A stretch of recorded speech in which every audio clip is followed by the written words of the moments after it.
And welcome to Aurelian's Fair, the second live stream for the Restitutor Orbis Channel. Well, go ahead and give me a hello. Can everybody hear me today?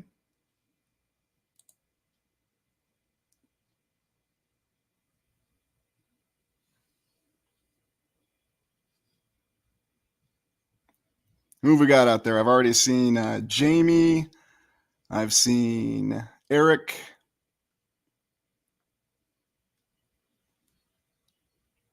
Hey, Artemis, welcome. So, Enya. Is there anybody else who's joined us so far? Hey, Charlie, welcome.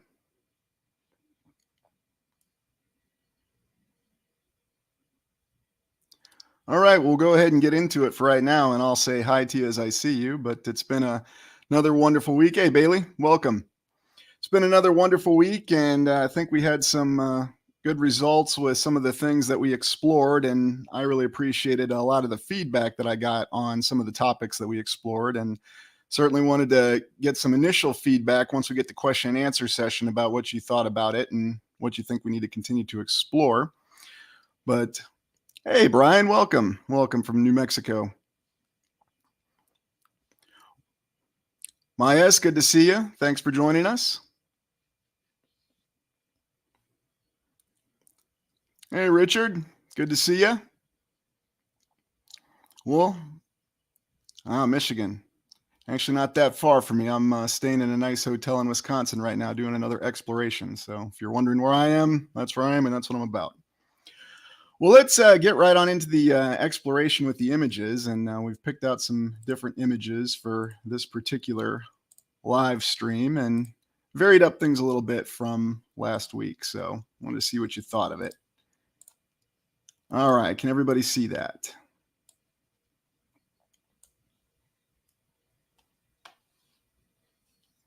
Living the dream. Yep, that's true. All right, can everybody see the image that we got in front of us right now?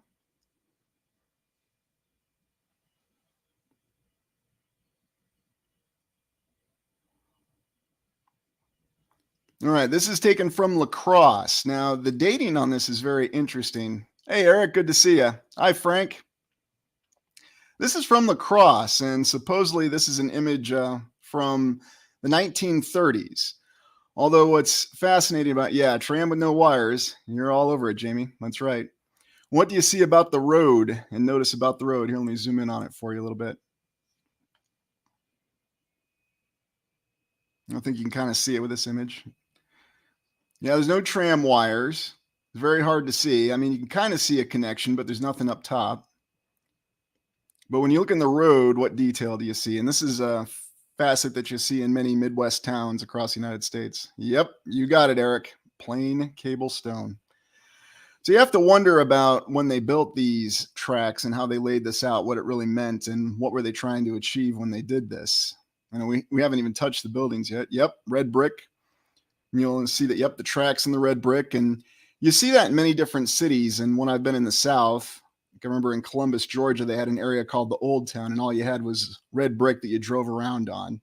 But here you're seeing it in Crosse, Wisconsin from the 1930s. And Lacrosse is one of the early explorations that the channel did, looking at the mystery of the Mississippi River Valley. Yep, and cobblestone. That's a good call. But you look at this picture a little more carefully. Over here to the left, you see what was the post office, also called the Federal Building. I don't know what this phenomenon was with calling every one of these buildings a federal building and a post office, but this is it here in the background. And this was torn down in the late 1970s as part of the quote unquote urban renewal. And yeah, hey, M1, welcome. As part of urban renewal, and when they did that, it seems as though they lost something with a lot of the history that they had, you know, what we call history. Good to see you, Eric. Welcome back. But then right here, you check out this building. Yeah, exactly. Where was the massive brickworks? And when you look into Lacrosse, Wisconsin, the only thing you see is that supposedly they got the granite and the limestone from a place called Granddad's Bluff, but nobody talks about any sort of massive brickworks around there. Yeah, exactly. The track or the bricks. Good call on that, Eric. And that's something I often wonder when I look at these old images, because you really can't tell Did they put the tracks in there and then they built the bricks around it? Or did they pull bricks out and put the tracks in? What do you think of this building right here? Yeah, that's a good one. No tram wires. Yeah, that's what they called it, Granddad's Bluff. It's still called that today, and they still have a park up there that you can overlook the entire town. And for some strange reason, there's a story from the town that they were going to tear down Granddad's Bluff. And I mean, it's a huge bluff. And I don't know how you're going to tear that down. Yeah, good point. Lots of room in the tram. Roman front. Yep. You want to guess what this building is? Anybody have any ideas? Probably two guesses if you look at how it's built out, what it could be.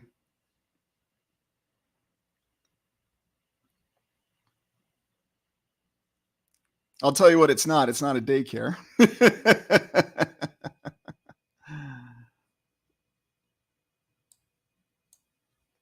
Right on, Nick. Welcome. Yep. Good job, Brian and Eric. Yep. M1, you guys are all on it. It is a bank. And that's what it's always been, and that's what it'll probably always be.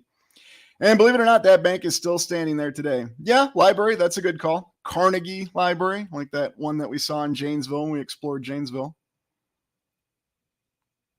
That's a good one, my S. Yeah, building in Troy, New York. But in any event, just a classic picture of La Crosse, and we have a couple different images, buildings, and always the electric trolley, the tram, whatever you want to call it, so many different names. And we see all the mysteries that it presents us for all these technological achievements that we had and where the trams were and what they could do with them. Yep, no doubt about it, underground tunnels. And there's a reason why we cover that in the channel as well, the underground portal. So, all right, well, that's enough for the first one. We'll move on to the next image.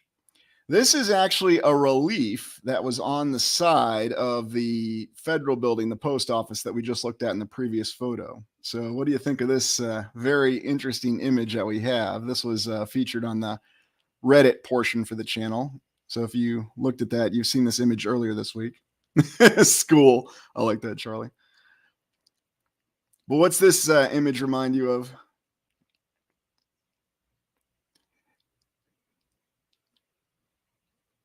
Yeah, creepy, no doubt about it. I'm with you, Nick. I think they do say Melbourne has the largest tram network. Inserted fact yet. Preschool. Yeah, that'd be a great image to have on your preschool, wouldn't it? Terrify all the kids as they go walking in there. Mothman. Yeah, that's probably a good guess on that one. For me, it always reminded me of a Lovecraftian creature called a Mygow, with the wings and then the bug-like body, and then especially the tail down here. So if anybody reads Lovecraft, they were this supposed alien creature. Yeah, fallen angel. That's probably one of the better synopsises for what this could be. But there's also other symbols that are with it, and it's just something that's really strange to see on the side of a building that's only supposed to be a library or a federal building. Yeah, I think that's a good call, Frank. I'm with that. Yeah, there's a lot to see in Melbourne, no doubt about it. Oh, an abyss beast. That's a good one. Never ending story. Seraphim. Hey, welcome, Artemis. Yeah. Dragons represent the 5 elements. That's a good one. Sacred geometry. Yep, you got it.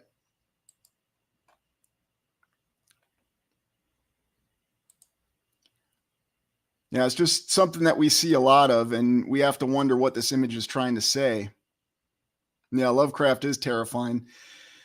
And I don't know if you're familiar with the specifics behind the Mygo creatures here, but what's remarkable about them was supposedly they were space travelers, although, we know what we think of that, but, perhaps travelers from different lands, and they had the capability of dissecting human beings and then removing their brains and then putting their brains in other creatures. So quite a terrifying story from Lovecraft. And a lot of those stories originated from the 1930s.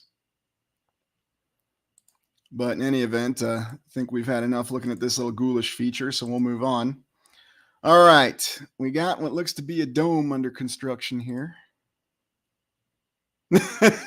Yeah, don't worry, Eric. We'll get to Cthulhu. Yep, and leaf-like tendrils. Hey, welcome, Cotton Top. Scientology, they've got a little bit of it in it. All right, so what do y'all think? L. Ron Hubbard. Those are some trippy books to read. Any one of his books are very trippy to read. A lot of people that say that he didn't write them, that it was ghost written by somebody else. Who knows what the reality is on that one. So where do you think this particular dome is located, and what is this dome? And furthermore, what do you think of the context of this photo in terms of its authenticity? Hey, Eric, welcome.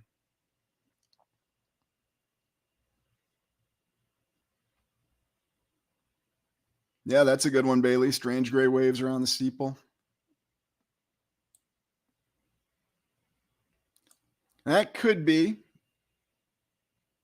Yep, USA, you're on with that one.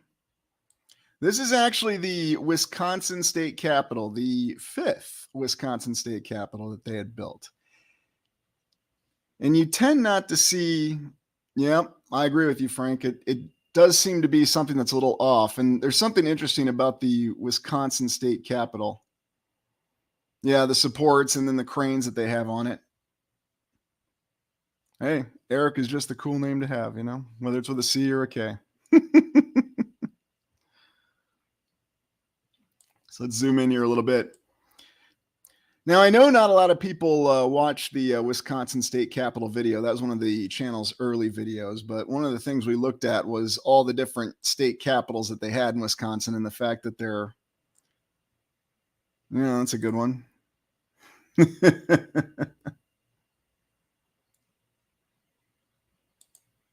Yep. Naked Dome, that's right.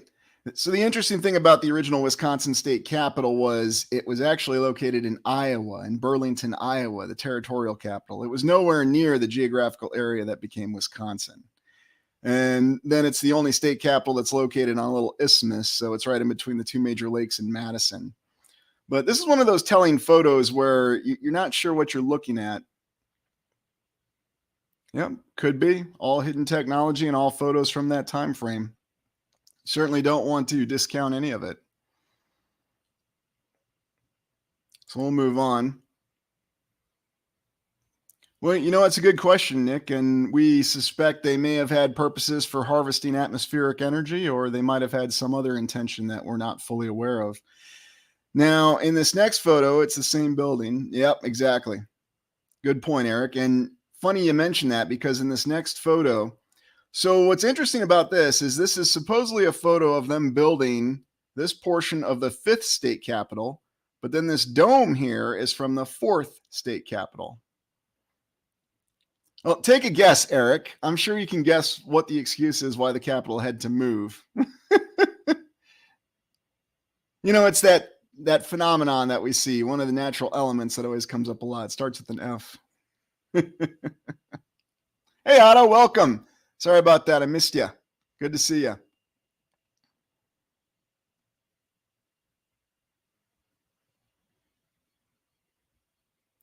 Well, when they originally built this, yeah, old world.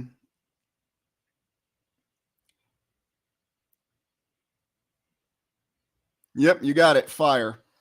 And the funny thing was they claimed, so the dome here is from the 4th one, and the 4th one was destroyed by fire. And coincidentally, that fire occurred the exact same year as the fire that occurred in the Iowa State Capitol. Yeah, it's good to have you here, Otto. Hey, Restoring Reality, welcome. Hey, Zedric, welcome. So in any event, this is one of those interesting state capitals. You have these multiple buildings that have built in the same location. Hey, Watchman, welcome. Well, it's right between two lakes. You can't get much more swampy than that. But I think the other thing they were doing is you have to wonder if they're trying to confuse it, because there's always some questionable things in these photos that you look at, you know, especially with the domes in any state capital. I've heard different terms for them, but I'm trying to think of one off the top of my head. The octagonal bits. Yeah, there you go. Or hexagonal. I'll have to look that up, because when you look up all these different architectural terms, there seems to be a lot of overlap, and I think that's all part of confusing the account that we're given. So anyway, that's the Wisconsin State Capitol. Now we'll move on to a nice little map. And the charts of the old world was quite a well-received video, and we got some great commentary on that one. Yeah, copy paste, and that's what it could be. Built into castles. Yeah, Nebraska. That's always a good call on that one. They got a tower and not a dome in Nebraska. Hey, thanks for that, R4204 Stern. Welcome. So the good old Urbano Monte map. What do y'all think of this one? The veracity of the map and what it represents. Yeah, you're probably right on that call, Watchman. Without a doubt.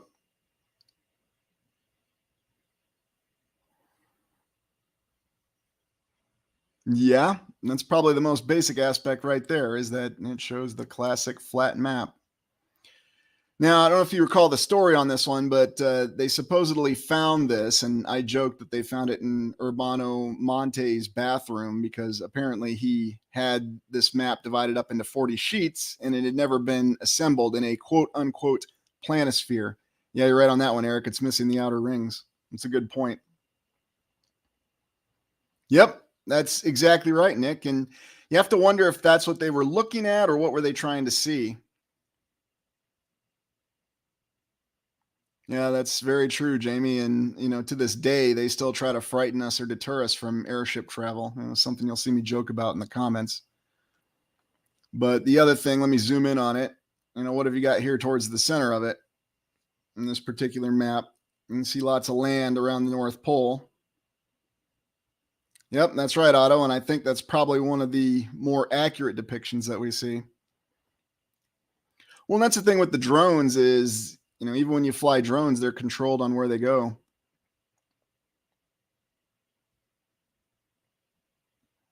Yeah, that's true, Bailey. And that's one of the reasons why I'm a little reluctant on what images we show and why I question everything.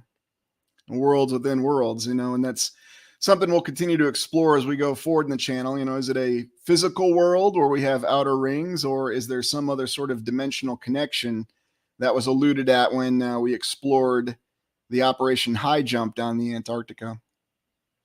Now, 4 lands ruled by 4 kings. That's a good call out, Eric. And, we see that number come up a lot, 4 and the cross and all the other symbolism with it.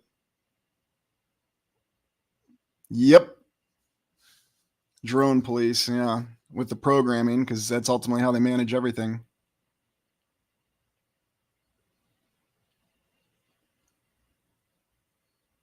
Yep, I've heard that. Thanks, Richard. I've heard that theory as well, that the spikes are for reflecting energy and domes are for collecting. Hey, Bear, it's all good. Welcome. Good to see you. Yeah, I'm going to get to that one, Jamie. That's on the list. I've got a lot of things on the list. And of course, I'll comb your comments after the live stream and see what else to add to it. Yep, magnetic fields within the magnetic fields. Hey, thanks, Cotton Top, and welcome. All right, we'll move on. We can look at maps all day and never get tired of it. At least that's my case. All right, so here we have the old soldier's home. And this, guess what this was originally called? This was originally called an asylum, a soldier's asylum in Milwaukee, right next to what used to be Brewer Stadium. Although now I think it's American Family Stadium on the west side of Milwaukee. And apparently our good old friend E. Townsend Mix, the guy who built every single building in Milwaukee, it seems, or at least designed it as the architect, he's responsible for this one too. And this is one of the older videos on the channel. This is from the Refuge from the New World, because we suspect that this was a different kind of asylum where they sent people off who weren't going to assimilate in the new world. And this is where you got to live out your life. And, if you were lucky, you got to live it out in relative comfort. Yeah, true. And submerged floors. That's a good call. Yeah, in the mix. There you go, Eric. You missed that guy. He might be making some appearances.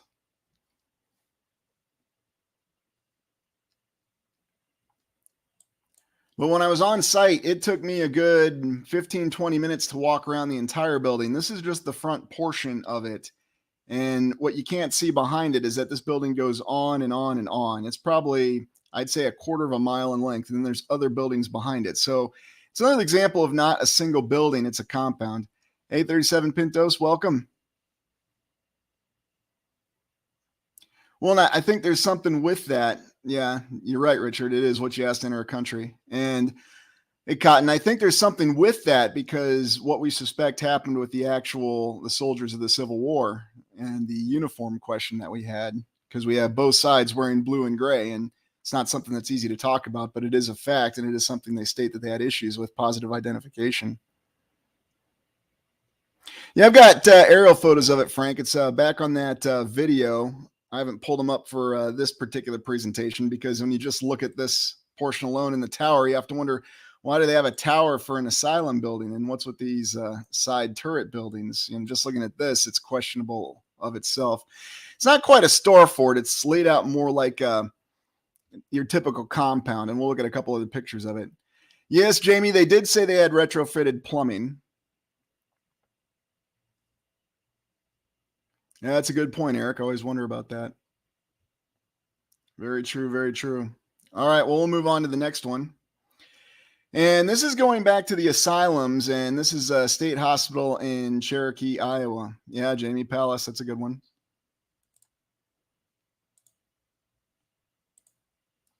And I've just gone ahead and flashed up the official email that any of you and all of you are free to contact me at. That's the channel's email. Yeah, exactly. Retrofit plumbing BS. So what's interesting about this state hospital, so this is another asylum, although this is something they actually called an asylum, is that Cherokee, Iowa is absolutely in the middle of nowhere in Iowa. It's not near any major city. It's not near any major town. They didn't even have a road that went to it. Yeah, that's true, Bailey. That's very true. But I always found this little dome tower on top of it, perhaps for the collecting of energy on the old building, what it was originally intended for, that they left on top in the early 20th century. But what's fascinating about this is, yeah, exactly. What's fascinating about this entire compound is that Cherokee, Iowa is a town of maybe 7,000, and Western Iowa, I mean, it's isolated even for Iowa, which is a very sparsely populated state in the United States. Oh, thanks for that, Otto. I appreciate that.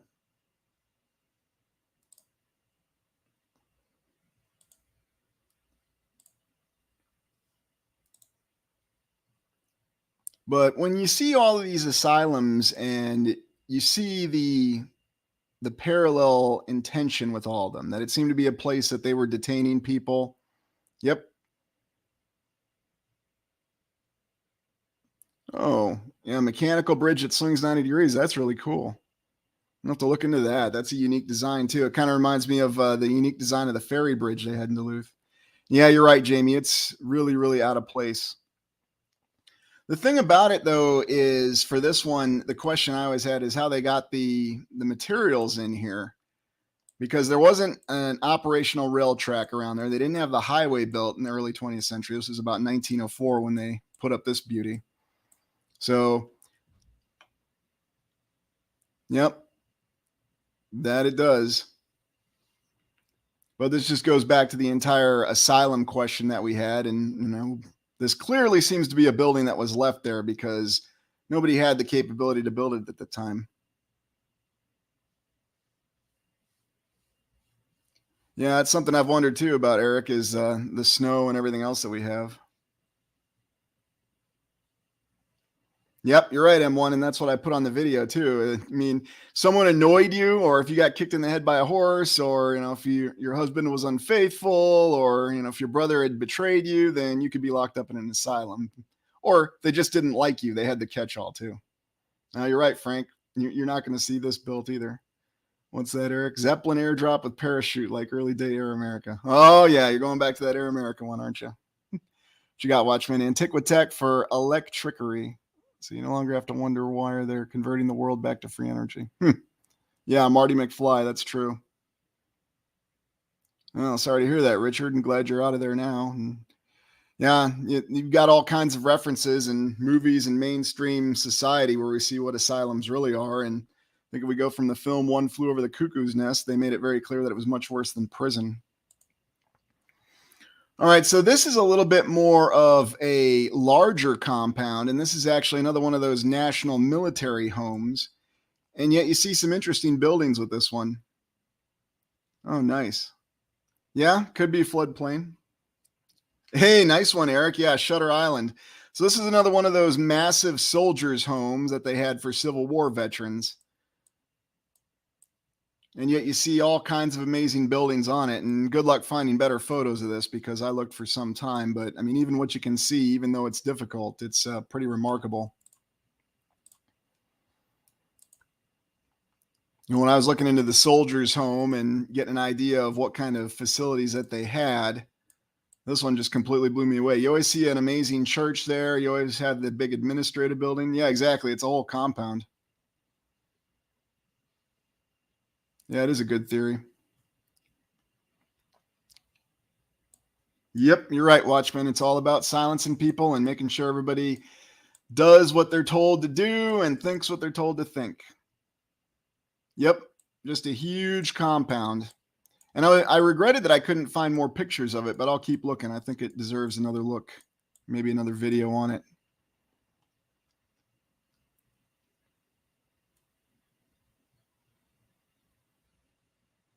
It's all good. Keep commenting. You know, I like the ideas. And here's the thing, if you comment on there, that's okay. You're not throwing me off because I want to come back and read what you wrote and make sure that I get it added to what I'm studying. Yeah, it's a good question, Bailey. Why the spacing on all the buildings? Not really sure. Yeah, without the stupid Ferris wheel. You know, and you have to wonder if a compound like this could have been converted into some sort of fair or quote unquote exposition behind it. So we'll move on. So here we got our little dome city from the movie Logan's Run, and there was a lot of interesting feedback about that one with the whole concept of dome cities. Yeah, Citadel. That's a good way to put it, Jamie. But I show the dome city from Logan's Run because, believe it or not, we have a lot of real world examples. And there was a design with New York City. Yeah, it is a great movie. There was a design with New York City where they were going to put a dome over Manhattan. And maybe some of you have heard about this. And one of the comments I had is, okay, well, if they had it earlier, why was it given to the guy who had the patent? Simple, because the patent assigns the responsibility to who it's supposed to be assigned to. But it's interesting to me that they did have a plan to put a dome over New York City and make it a very practical plan. What do you guys think would be the whole intention behind putting a dome over that part of the city? Yeah, I agree. It does look very dystopian. Dome Heaton, Dome Hetton. That's good. Let me put that one up.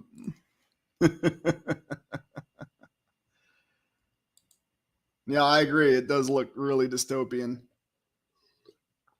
So you have to wonder if the concept behind it was really to save energy. It was supposed to protect people from weather and the deluge.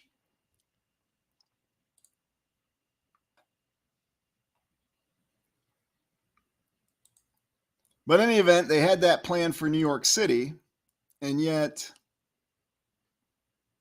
well, funny you brought that up, Nick. We'll get to it. So this is what it would have looked like from the inside if you're in Central Park in New York City looking up at it. And yeah, I'm all with the whole dystopian theme here. Hey, Donna, welcome. Good to see you. Thanks for joining us. Don't let Homer near it. Yeah, the last good edition of The Simpsons, I think, was the movie, to be honest with you. Yep, very true on the X patents. Practicality in NYC just made me laugh. Yeah, they definitely seem to work against practicality there. Good comment, FM44. Good to see you. Harley Vortex out. So this is actually a picture of Bologna. And I know John Levi covered the towers in Bologna very extensively. I haven't gotten over to Europe yet in great detail, but yep, the Crystal Palace. Hold that thought as well. It's like you're reading ahead or something, Nick. You know, do you have some sort of precognition? Anyways, in this picture, they depicted some sort of dome over Bologna. And this was allegedly a photo from hundreds of years, or not a photo, a rendering, a drawing from hundreds of years ago. So,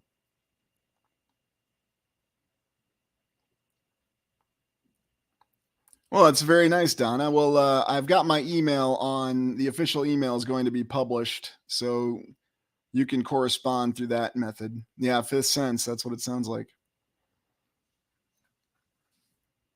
Yeah, funny you say that, Bailey. You know, I got in a little bit of trouble for suggesting that in one of my update videos, so we just have to be careful with that one. Yep, Biodome too. I remember that.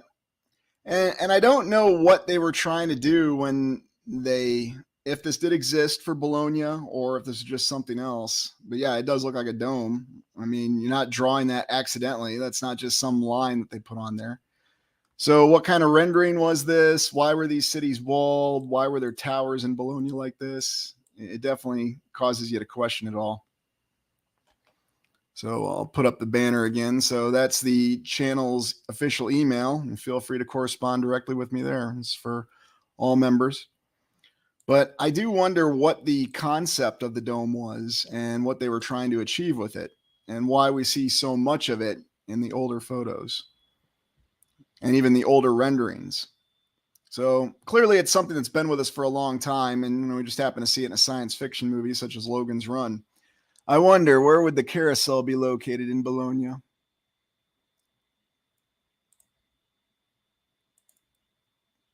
So in any event, we will move on. And this is an old photo, one of the oldest photos of the towers of Bologna. And I always found that whole concept interesting. Yeah, Tesla's wall of light, as above, so below. Good comments all around. Yeah, it's pretty remarkable to me that you have this early photo, and yet it does have a modern city skyline look to it. Although I'd say these towers are a little prettier than a lot of the current glass and steel buildings that we have, but just so many towers. Yeah, Jericho had a dome. That's right. I forgot about that. All right, let's pull the banner here. Okay, so y'all familiar with this one? Quite a lot of dirt.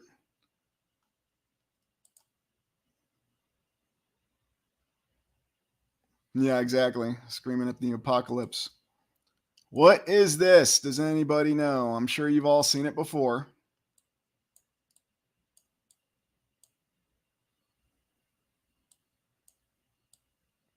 ASL, welcome. Hey, Curious Engineer. No, it's not World Fair, though it's supposedly affiliated one.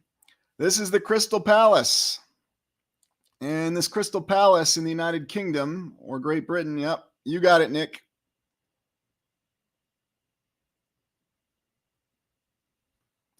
Isn't it funny, the FM44, there's a lot of people who say that this Crystal Palace does resemble an airport with this tower over here. 1851 London, you got it, Eric. And what happened to this Crystal Palace? Does anybody know? I know you won't be able to guess.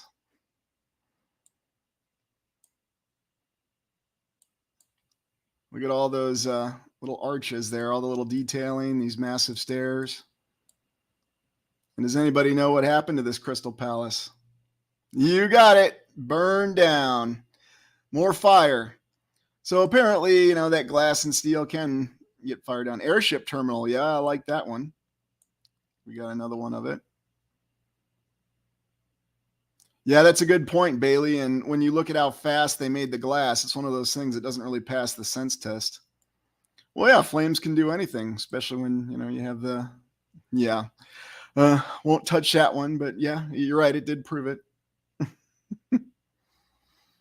So here's another overall look at the entire facility. And, here's where you get that whole terminal concept. Whole idea that, yeah, maybe it was an airship terminal. Maybe it was an airport of some sort, something completely different. Or maybe it was both. Maybe it was an airport terminal mixed with a subway terminal for all we know. Mooring towers. Yeah, that's a good guess. Yep. And that's always the thing, with getting different looks, looking at it from the ground, looking at it from above, because it paints an entirely different picture. And when you look at it a little closer, you just see how the grounds are laid out.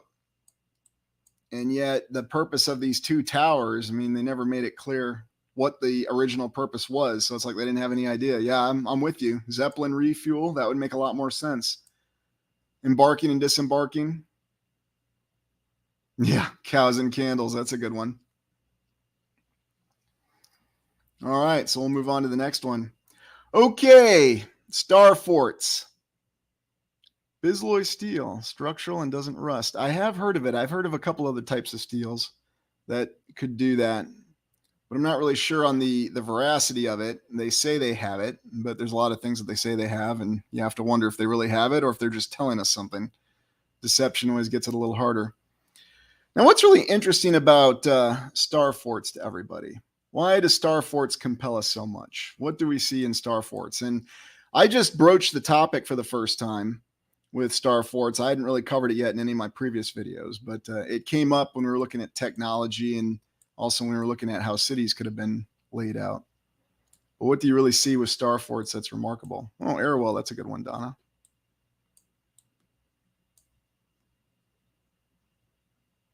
Mandalas, sacred geometry, yep. Because it's not just in the original construction, but also in the layout of the land. Because, you know, like here you see how they're shaping the land too a little bit. And yet in some of the larger ones, cymatics, good call, Otto, good call. Pythagoras music of spheres, good one. Curious engineer, yep. You know, it all comes back to the geometry and what they were really trying to say. And here you see this image of it.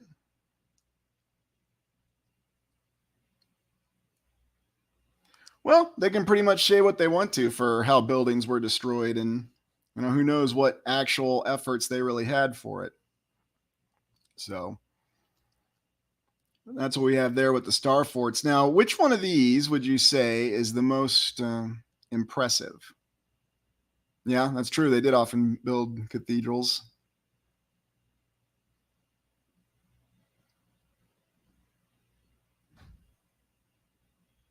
Wouldn't that be nice? Go buy a star fort. You mean like this one? I wonder how much it would go for. Yeah, true. Also had water power. Bottom right, this sketch, which kind of matches up to what's in reality here. This is an aerial photo. Yeah, bottom middle. So sketch in the bottom middle photo. Hydraulic power. You know, you're all right, and there are all a lot of good ideas on this. And this is one of the reasons why I wanted to show this, because I wanted to get some feedback to see what your thoughts were on the star forts, because we're going to be exploring those a little bit more in detail and look into top right. Jay Carter. Yeah, I can see that too. You've got a lot of detail with the top right, and you also see it in the shaping of the terrain. Star forts are always intriguing because beyond the geometry, and good call on the lack of 90-degree angles, you know, angles of sorrow. Now all we see are 90-degree angles everywhere we go in the world today. Is you look at these star forts, and it definitely gives you the idea of something that's truly inspired. Yeah, mass geoengineering. That's very, very true. Yeah, it does look like it's blooming. And that's another good call out, because you have to wonder if there's something with, they are, Donna. They're very impressive. You have to wonder if there's something with the connection with the plants and the way that these things seem to work their way into the terrain. They seem to be very natural. And so that's something that really stands out about them. Okay. This one got a lot of comments on the video. Oh, that's a good thought. I mean, that's where, you know, we get a lot of great ideas. Okay, does anybody know what we're looking at now? Yeah, fabricated coastlines. I'll be getting to that one as well, Otto. How the heck they did that.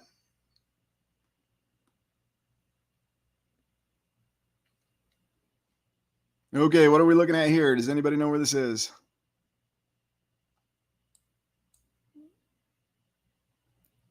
Austin, Texas. All over it, Brian. Now, what's interesting about the state capital in Austin, Texas? There's something that we're told about it from the mainstream that we have to wonder on. And I'll just let you know, it's considered. All right. Well, good to see you, Eric. Thanks for coming. Yep. It's considered the second largest capital next to the United States Capitol. Hey, Sassy Freak. Yep, and the below ground aspect to it, this little rotunda that actually goes into the ground that almost looks like there's some sort of coliseum with it. But it's also just the size and eminence of this. And, you know, whenever you wonder, and some people question themselves when they do this kind of research, if this is real, well, just go to a state capitol or go to a courthouse, which, you know, anywhere in the world, and you'll get the same story. Hey, welcome, Guy Fawkes. Thanks for joining. Now, I haven't had the pleasure of going through the state capitol. Yeah, built by pilgrims. Oh, that's a good one. Yeah, the water tech is really crazy. I haven't got the natural springs yet, Nick, but it's on the list. Water tech is also on the list as well, so we'll be getting to that. So we'll be moving on. Okay, the Beacon of Progress. This is a really popular one. I'll give you guys a second to look at this. What do you think of this? And I'm just going to step away for a moment. Go ahead and leave some comments. What do you think of the Beacon of Progress and how it compares to some other worldwide monuments? 1 second, and I'll be right back.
Yep, all really good calls. Really good calls.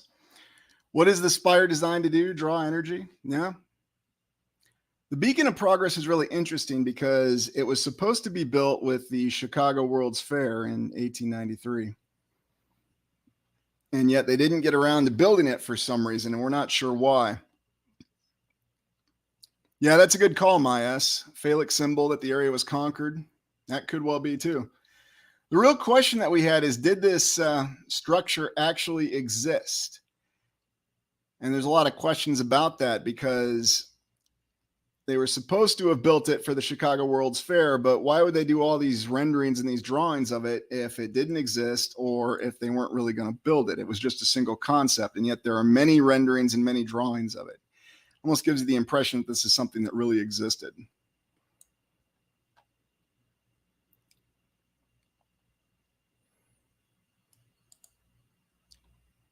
All right, and now we're going to take a look at the photos of the cities from the particular eras.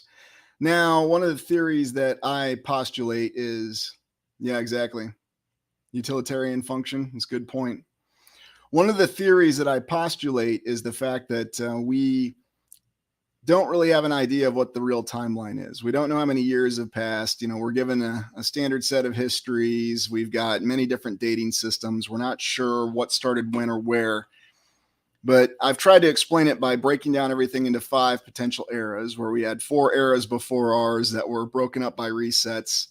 And yep, good call, FM44 looks Tower of Babelish. And we had this first era where we're not really sure what kind of capability they had, but this is where we suspect that the most amazing technological achievements were available, that based on the ruins that we see or the cooked out buildings that you see all over the world, such as the fairy chimneys in Cappadocia. The fairy chimneys in Cappadocia are just the melted remains of these smaller buildings, and yet you had all these other tremendous large buildings that were out there. And you see the remnants in what could potentially be mountains or in other areas. So it's interesting to consider, and yet at the same time, we have no idea what it really looked like. So this is really just an attempt to visualize it. I'm using art. And then the second era, because we know there had to be an era where they really did build and focus on pyramids, after that reset.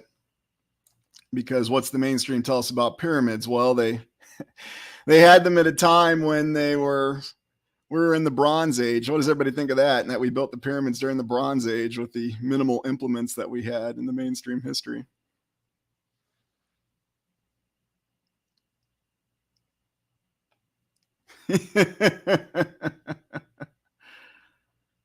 Yeah, that's a good call on that one, Jamie. Many massive destroyed structures in Australia.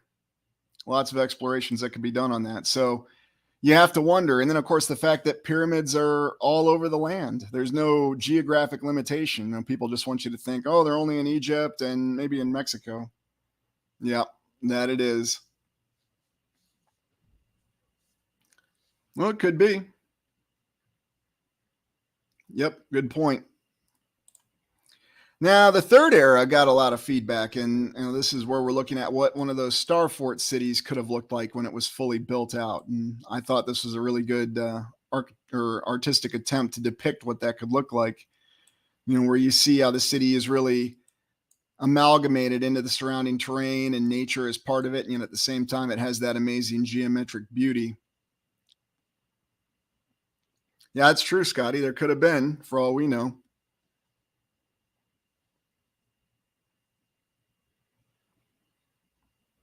Yeah, it could be. We really just don't know. And that's why it's a lot of theories. And, we have to keep looking and exploring and seeing what answers we can get from all of it. All right. And then the fourth era, and this is what on the channel I refer to as the Tartarian era. But, like I said, that's really just a placeholder name and it's easy to associate with it, but we don't really know what it was called. But we think of all these cities that were built in the civilization that preceded ours. Yeah, fires galore. Oh, I'm glad you're enjoying it. But I always found this artistic depiction most interesting, and I bet this is closest to accurate if we really did have those capabilities. Who knows for sure? We could be completely wrong, and I always acknowledge that. But what I always find interesting when you look at pictures and renderings like this is we do see buildings like this. We do see large dome buildings, and we know we did have the capability to build a lot of these. So, and then of course you see the bridges, and if you look in places like Dresden, you'll see bridges like this. So anyways, yeah, Metropolis, that's exactly right. Great movie too, by the way. And you have to wonder if the film Metropolis was actually depicting a previous civilization, which was a very interesting film to review. So anybody have anything else to say or ask about this last image? It's our last one for the day.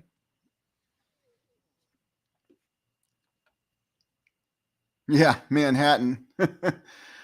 You do have to wonder, what did Manhattan look like once upon a time? Yeah, and that could be true as well, Frank. And something that I've wondered is the previous civilization no doubt went through a period of decline and decay. Yeah, and I'm sure that's not a coincidence, FM44, since you see a lot of things that look alike across the land. It does look like a main board. So, well, it's got some beauty to it. It does also seem to have the same things that we see seeping into our urban design today. And maybe that's what happened. And that's another reason why I like this image so much, is because I think it depicts that and gives us that clue that we're looking for. the theory.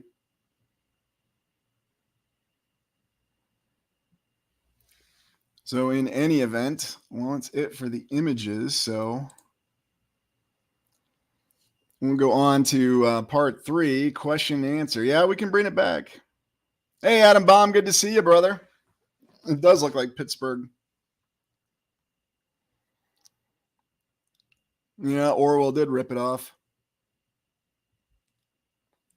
All right, so question and answer session. What have you got for me? And there is a question that Eric's Cool's Cars was supposed to ask me, but right now I'm open. What questions do you have? What would you like to see me do? What did you think of the videos last week? It's just wide open at this point.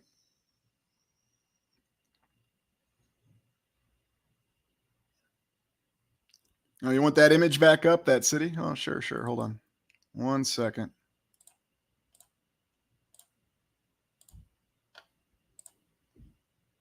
It's coming up. And there you are.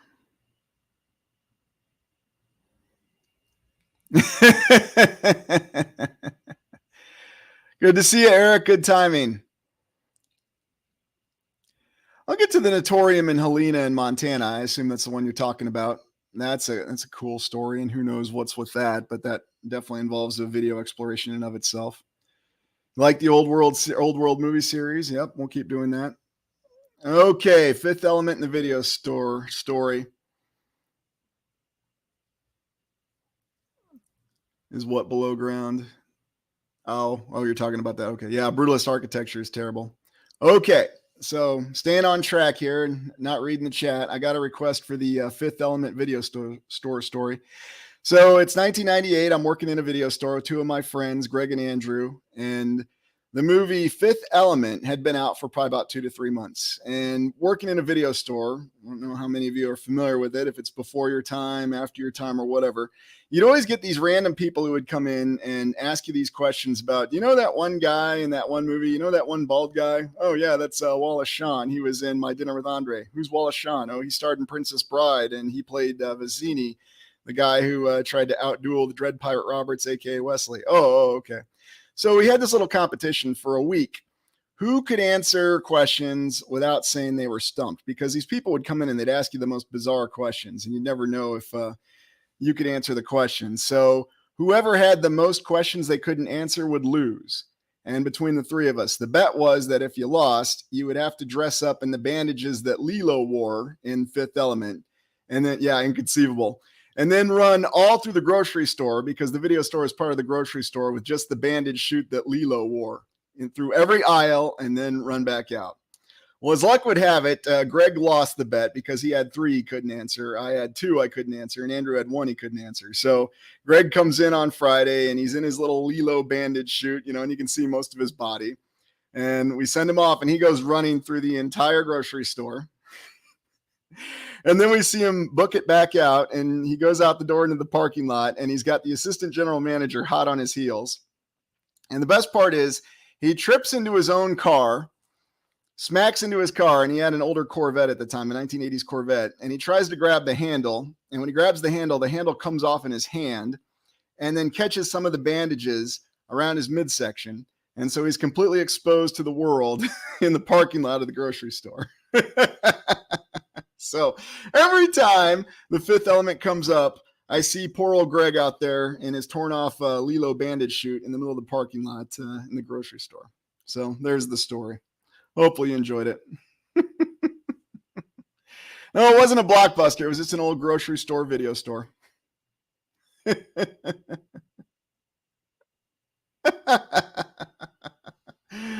Oh, multi-pass. Yeah, the good old days.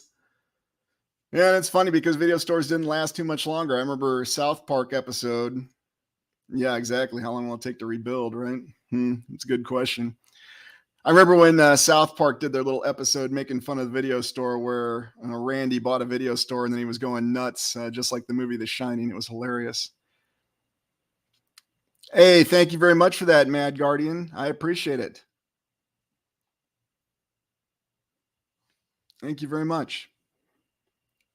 All right. Well, I'll tell you what, since everyone's enjoying the fourth era picture here, I'll just leave it up. And if you guys want to continue the question answer portion or give me a little feedback on what you've seen so far. I'm wide open. Well, I'm glad you enjoyed the story. So I'll just give you another minute or two if you have any questions you want to ask me directly before we go on to what future content you'd like to see.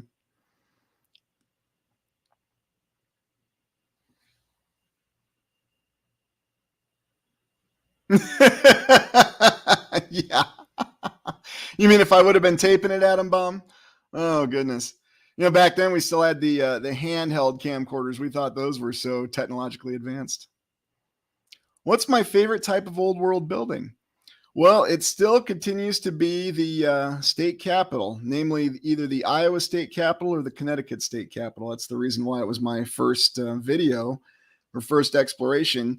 The Iowa state capitol being the only 5-domed capitol building in the United States. And when you go on the inside of it, it's just truly like a palace that you can't explain. You'll see hecklers on Reddit who'll try to tell you, well, I don't need to go in that building. I know it's just a regular government building. Okay, well, if that's what you want to think, all the more power to you. But when you actually go inside these buildings, I mean, it's one thing to see them on the outside, but when you go on the inside and you see how incredible they are with all the columns, the detailed sandstone, limestone, granite, whatever they want to call it, and then you have the marble mixed in with that. Good question about that. Yeah, shoulder mounted video boombox. What was here's a question from Eric. Let me pull it up here. It was actually way before I was a professor. It was when I was writing my thesis paper on the coronation of Emperor Charlemagne of the Carolingian Empire. And the thesis statement I had was I was supposed to defend the fact that he knew he was going to be crowned Emperor of the Holy Roman Empire. And when I was doing the research, I realized, wait a minute, how do they know what this guy was thinking over 1,000 years ago? And why is there only one source of information? Because, you do your research and, you think you're so validated with research, especially when you're a college student or worse, a graduate student. And you think you're so, everything, you do this research and you follow this process and you collect all this information. And as while I was collecting the information, I realized, how could anybody possibly know this? How could anybody know what Charlemagne was thinking, or Charles the Great, as they called him? That was the first real moment. And I remember I wrote what I was supposed to write on that paper and I published it and, did well on it. But it was from there that I started asking more and more of those questions, and I saw it before then. I just didn't think to ask questions. So, well, thanks. I appreciate it, FM44. Yeah, exactly, Jamie. Did Charlemagne actually exist? And who knows about that? So,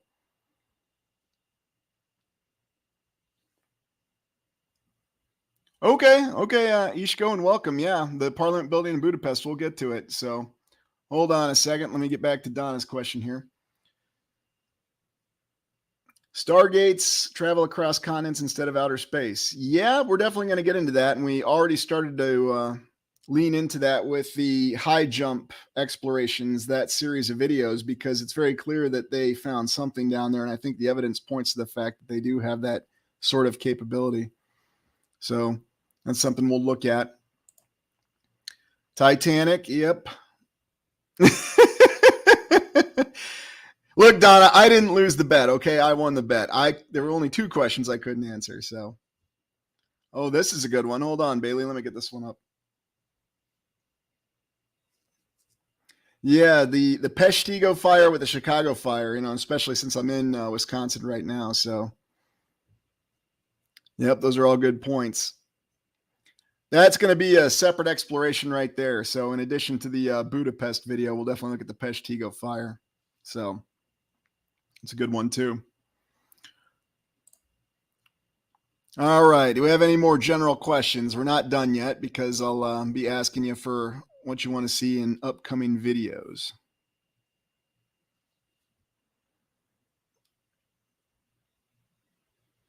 All right. So what would you guys like to see in upcoming videos? We got a couple requests here. So we got the Parliament building. We've got the Peshtigo fire. So those are good ones.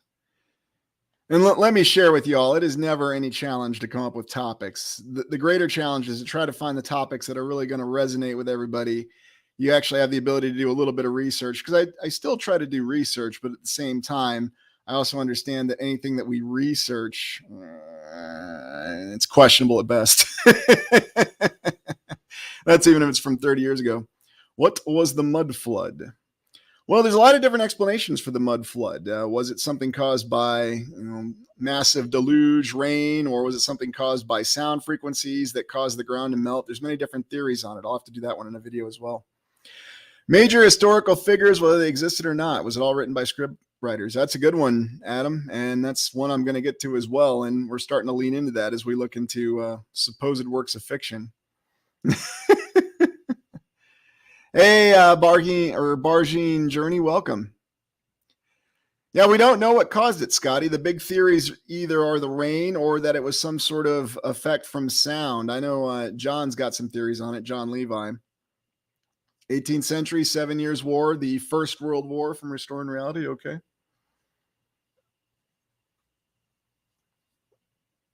Yeah, entire modern world is a work of fiction. Alpha Mayas, that's all very true.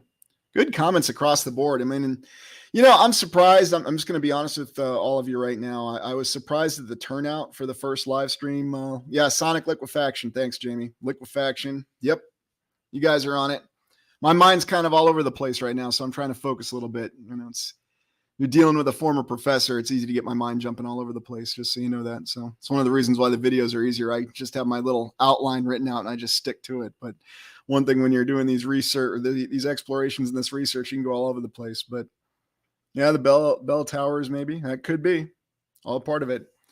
But I just wanted to say thank you for the participation. I was just completely blown away by everyone who showed up for the first live stream session last week, and seeing even more participation this week. It's just remarkable. So. Yeah, I've sent the request about it, Ishko. I don't know if I'm going to hear back anytime soon, but, we'll keep growing and I'll keep asking. All they can do is say no or ignore me, right? But I don't think that's the case. But there's going to be a joint exploration coming up with Old World Exploration on Monday. So you'll probably see that shortly after that. And we're going to look at some melted buildings and some other aspects together. So, yeah, that's true. Thanks.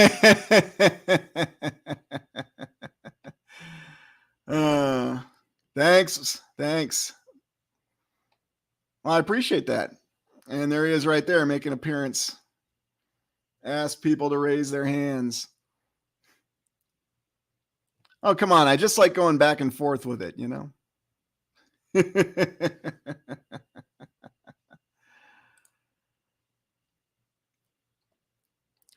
So in any event, I think that's pretty much it for the main exploration. So, oh yeah, worked well with Old World. So got some great vids over there, and Old World Exploration is definitely a lot more focused than I am. He stays right with the buildings and does a really good job with it.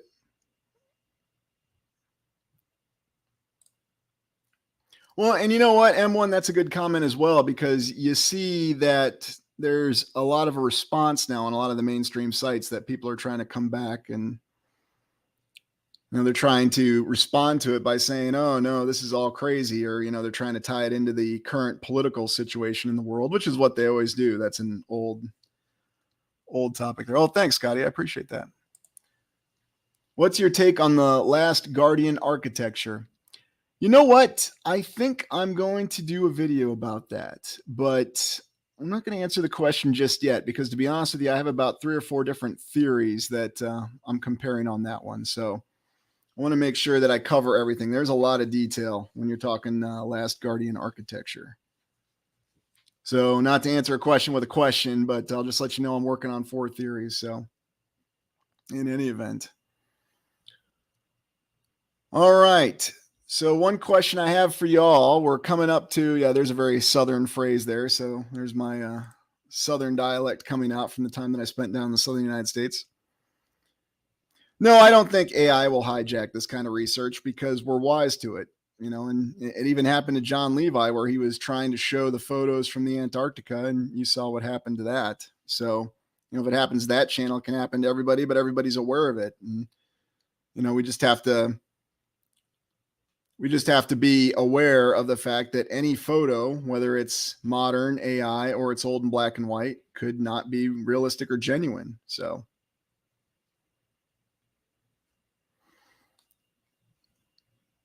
yeah, that's exactly right. Okay, so where was I? Oh, yes, the question for the upcoming exploration. What film? I've got three that I'm considering. We're either looking at. We're going to change the name of it too. It's going to be Old World Connections. It's not going to be Old World in or Old World in the movies anymore. And the reason I'm doing that is I want to get over to some mini series because there's a great mini series I'm looking at. V. You might have heard of it from the early 1980s, but the movies I'm looking at doing next are either Tron or Dune or V. So, do I have any votes on what movie do we want to cover next of those three for Old World Connections on Mondays?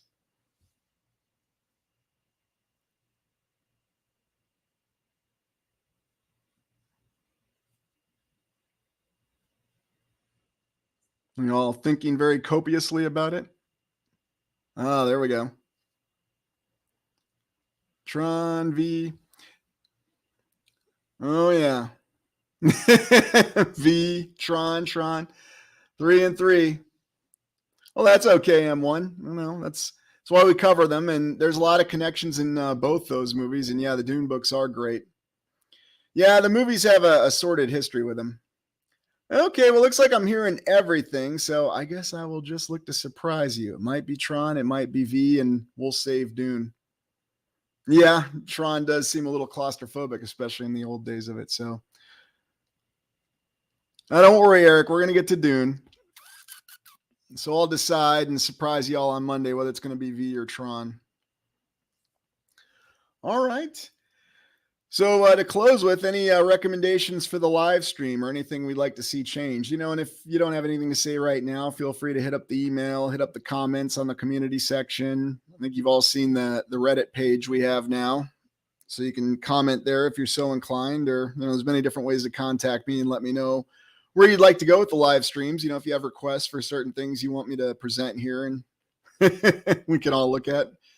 Have your popcorn ready. I'm glad you guys enjoy those reviews.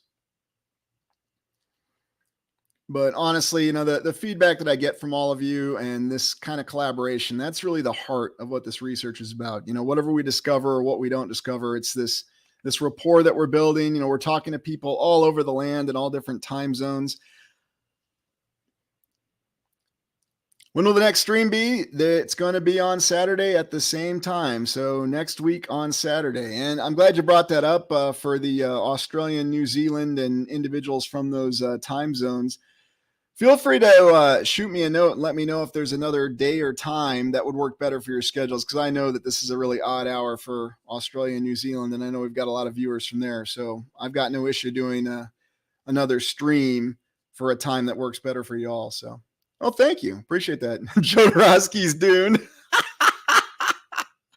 Yeah, don't worry. When I get to the Dune review, I'm going to cover that.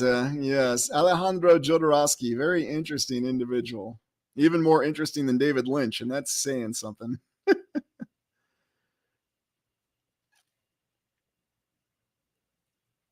All right. Well, thanks for being here, Alpha Mayas. Appreciate your contributions. Okay. What you got, Donna? Go ahead.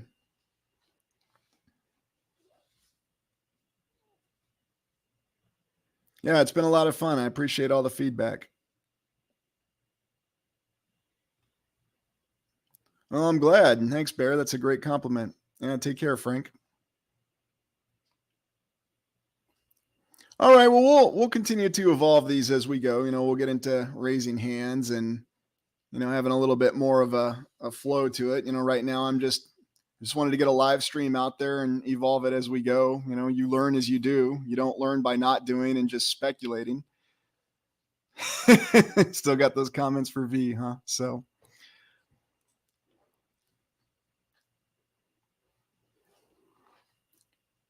Well, I'll be honest with you. I haven't really participated. I've been on a few chats, and I never quite figured out exactly how to raise my hand either. So sometimes you got to laugh at yourself. Like I make mistakes all the time, and I'm learning as I go. And I think that's a little bit of wisdom I'll try to impart. Don't take yourself too seriously. Try to enjoy life, because sometimes we get a little too wrapped up and everything wants us to be very, very serious. And there's a time to be serious, but there's also time just to sit back and enjoy and just make sure that you can laugh at yourself as well. So, all right.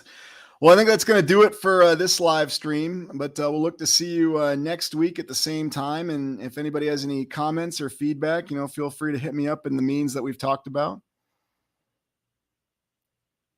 That's okay, Ishko. It's good to see you.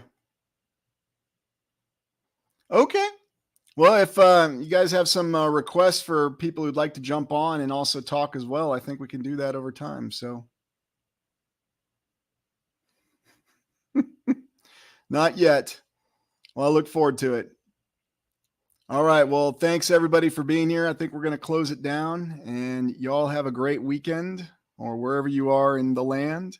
And I look forward to seeing you on the next video, the next live stream. Take care of yourself. Lucius Aurelian signing off.